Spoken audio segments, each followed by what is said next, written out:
เหล็กไหลเหล็กไหลเหล็กหลอกขอเตือนขอบอกบ่มีดอกเหล็กไหล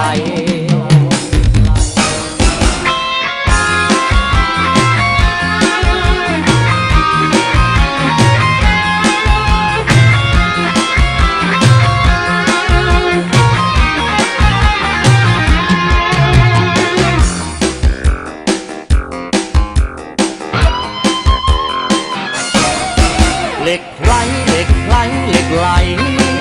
เหล็กไหลเป็นของมีค่าบ่มีวาสนาอย่าไปหาเหล็กไหลเหล็กไหลยังบ่มีไผหูตั้งแต่รุ่นปู่ก็ยังบ่หูเหล็กไหลมีคนกล่าวขานกันไว้ว่าเจ้าเหล็กไหลนั้นเป็นสีดำดำเหล็กไหลเหล็กไหลเหล็กไหลแต่น้อยจนใหญ่บ่เคยเห็นเพียงนี้เหล็กไหลเขาว่ามันศักดิ์สิทธิ์ถ้าได้น้อยได้นิดก็มีสิทธิ์สุขล้ำทุกคนจึงต้องสอกหาอยากได้มันมาเป็นสิ่งสวยนำต่อไปจะได้สุขล้ำเหมือนดังที่คำเขาลือกล่าวขานเหล็กไหลเหล็กไหลเหล็กหลอกขายควายเป็นขอบไปสอกหาเหล็กไหลค่าน้อยค่าเล็กค่าใหญ่ถ้าลงเหล็กไหลก็เหมือนไฟเผาผ่านเหล็กไหลที่เขากล่าวว่านั้นกล่าวมาทุกวันนั้นเป็นเพียงตำนานอย่าได้หลงเสือทอดทันเหล็กไหลจะปั่นบ่มีบ้านจักหลังเหล็กไหลเหล็กไหลเหล็กหลอกขอเตือนขอบอกบ่มีดอกเหล็กไหล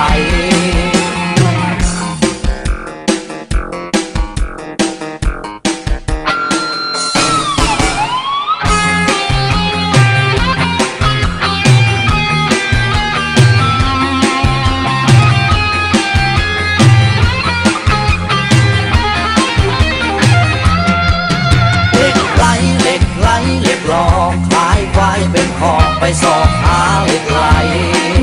ค่าน้อยค่าเล็กค่าใหญ่ถ้าลงเหล็กไหลก็เหมือนไฟเผาผ่านเหล็กไหลที่เขากล่าวว่านั้นกล่าวมาทุกวันนั้นเป็นเพียงตำนานอย่าได้หลงเสือทอดทันเหล็กไหลจะปั่นบ่มีบ้านจักหลังเหล็กไหลเหล็กไหลเหล็กหลอกขอเตือนขอบอกบ่มีดอกเหล็กไหลเรื่องนี้เห็นมาหลายแล้วจมกันเป็นแถวลุงแซวลุงซีอยากได้เหล็กไหลทุกทีคิดว่าสิมีพัดถูกเขาจูงดังลงทุนหมดไปหลายล้านขายหน้าขายบ้านว่าสิได้ดังหวังเหล็กไหลบรรลัยพาดพังทุกคนต้องนั่งน้ำตาไหลริ